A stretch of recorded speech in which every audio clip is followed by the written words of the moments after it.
Chapter 14, Hieroglyphics. The questions to focus on are 1. What did the boys bring to help out with the game? 2. What upset April so much? 3. What was Toby's idea for communicating with each other? 4. What did they name the stuffed owl, and why? 5. How did Toby get the other boys to forget that they had been missing Toby and Ken? 6. What happened when a hieroglyphic note was found in the classroom? 7. Why couldn't Toby be seen talking to the girls? 8.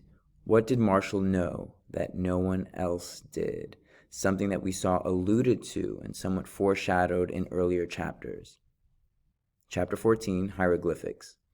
Ken and Toby showed up in Egypt the next day, all right. They showed up right on time, overflowing with ideas and loaded down with stuff. At least Toby was overflowing with ideas, and Ken was carrying most of the stuff. The 4 original Egyptians were especially thrilled and amazed about the stuff the boys brought for Set. It seemed that 6th grade boys just normally kept a lot of things around that were perfect for the altar of an evil god. Set's altar, which had always been rather bare in comparison to Isis's jeweled and flowered throne, was suddenly rich with ornaments. There were several lifelike rubber things, spiders, snakes, and bugs. There was a real skull of a medium-sized animal, maybe a cat or a skunk, and a well-preserved dead tarantula. There was a wicked-looking theatrical dagger with a twisted blade that sank into the handle to make fake stabbings look real. But the 2 best things were a shrunken head and a large stuffed owl. The shrunken head wasn't real, of course, but it was an expensive rubber one that did look terribly real. It was Ken's, and he was obviously quite pleased with himself for bringing it. The owl was Toby's, and it was real. That is, it had been once, but now it was stuffed. It was a little beat up looking, but Toby said that was because he'd had it ever since he was a baby. Actually, what he said was that his father had given it to him to cut his teeth on when he was 5 months old, but that might only have been one of Toby's stories. Anyway, it looked great perched on a little shelf just above the altar of the evil god.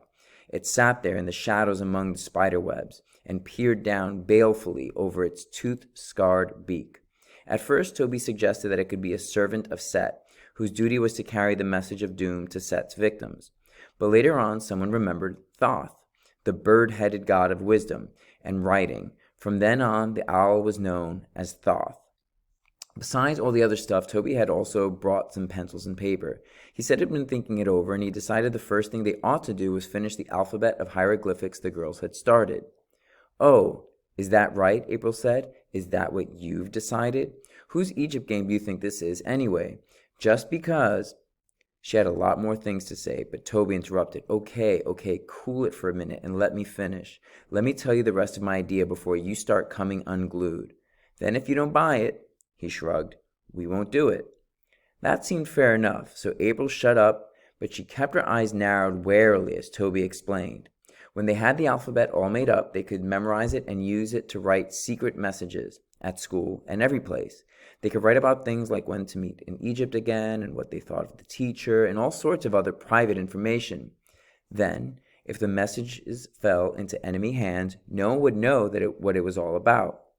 Besides that, Toby thought they should each choose an Egyptian name. Marshall was already Marshamosis, and a hieroglyphic symbol that stood for the name. That way, each one could sign his messages with his symbol, and that would make the whole thing more mysterious. Toby took out a piece of paper all folded up into a tiny square and spread it out on the floor of the shed. On it were some hieroglyphics and some Egyptian names that he had copied out of the books the night before. Everyone except April immediately got down on hands and knees and began to examine the paper eagerly and discuss possible names. April was telling herself it was a crummy idea, when all of a sudden she remembered Bastet. Bastet had always seemed especially intriguing to April. She was a sort of cat goddess, and there was a famous statue of her as a cat, with cruel, mysterious eyes and earrings in her ears. If you were to pick the name of Bastet, your symbol could be a cat's head with earrings. "Hey," she said, dropping down to join the group, "I've got a great one." Everyone liked April's name and hieroglyph. In fact, Toby said it gave him an idea for a hieroglyph for himself.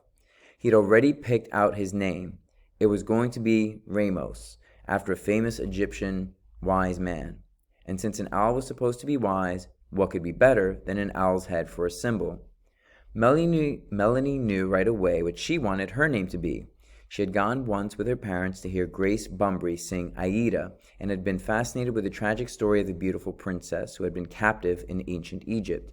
As a matter of fact, she had already thought of herself as Aida at times when they were playing the Egypt game, but she hadn't told anyone. A symbol to go with Aida was a bit of a problem, but finally Melanie picked the bird hieroglyph because it stood for the letter A in the real Egyptian alphabet.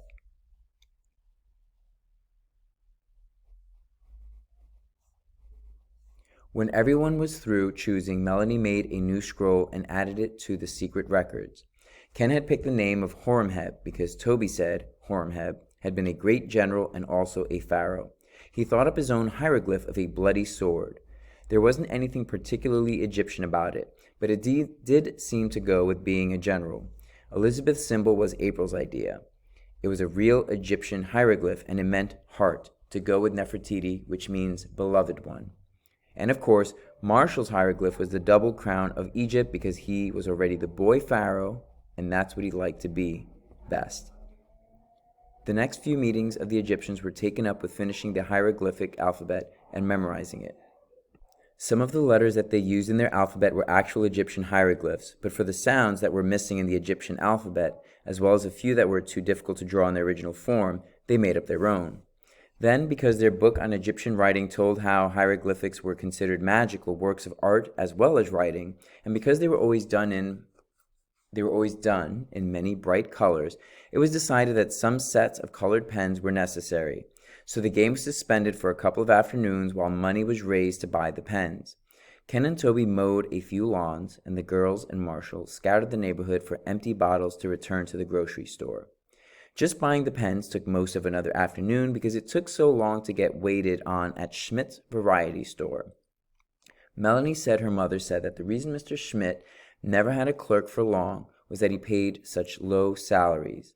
Except for Mr. Schmidt's cousin, a stocky, red-headed young man with blotchy freckles, there was no one working in the store that day but Mr. Schmidt. The cousin never waited on customers, but only dusted shelves and brought stuff out from the back room. And Mr. Schmidt himself never waited on kids until after all the grown-ups were taken care of, no matter who'd been there longest. So the Egypt gang waited, and it was all pretty frustrating. But the pens were worth the effort, and during the next few days, Egypt was full of scribes practicing the ancient art of hieroglyphic writing. In a short time, all sorts of possibilities were suggested and explored. Letters were written and exchanged and deciphered. Decorative hieroglyphic borders were added to the poster paint pictures that already adorned the walls of the temple. Secret mailing spots were picked out all around the neighborhood, such as a certain clump of weeds in an untended parkway or the crotch of a particular plum tree. A mysterious and beautifully drawn page of hieroglyphics got loose in the 6th grade class at Wilson School and was passed around and puzzled over by everyone, including the teacher. But no one came even close to figuring it out. And of course, no one was as loudly and dramatically puzzled as the 4th, 6th grade members of the Egypt game. Later, there was a brief and bloodless war, a sort of battle of the scribes, when Ramos and Bastet started an argument over whether a line of hieroglyphics should be written from left to right or from up to down. Everybody took sides and went home mad. And for a day or two, Toby and Ken went back to playing basketball after school. It turned out to be a good thing, really, because they were just in time to find out about a plot. Some of the other boys had gotten so curious about what Ken and Toby had found to do after school that was better than basketball, that they were getting ready to launch an investigation. Toby took care of that in a hurry. Without exactly saying so, he managed to spread the rumor that he and Ken had an after-school job, a very serious job involving actual work. Toby figured that there was nothing less interesting to most of the kids he knew than an after-school job, and he was right. After that, the other boys weren't nearly so curious. Then, when a few days had passed and all the Egyptians had had a chance to cool off, Ken and Toby turned up in Egypt again, and the others were glad to see them. It did seem best not to talk about hieroglyphics right away, but that was all right because everyone was a little tired of them anyhow, particularly Marshall. It wasn't that Marshall hadn't taken any interest in hieroglyphic writing, because he had. As a matter of fact, he could almost do a better job of reading and writing in Egyptian than he could in English. But since he wasn't even in kindergarten yet, he wasn't exactly fluent in either one. So towards the end of the hieroglyphic period, when he learned about as much Egyptian writing as he felt ready for, he hadn't had very much to do. Most of the time he spent just watching. He had watched the other Egyptians writing and planning and arguing.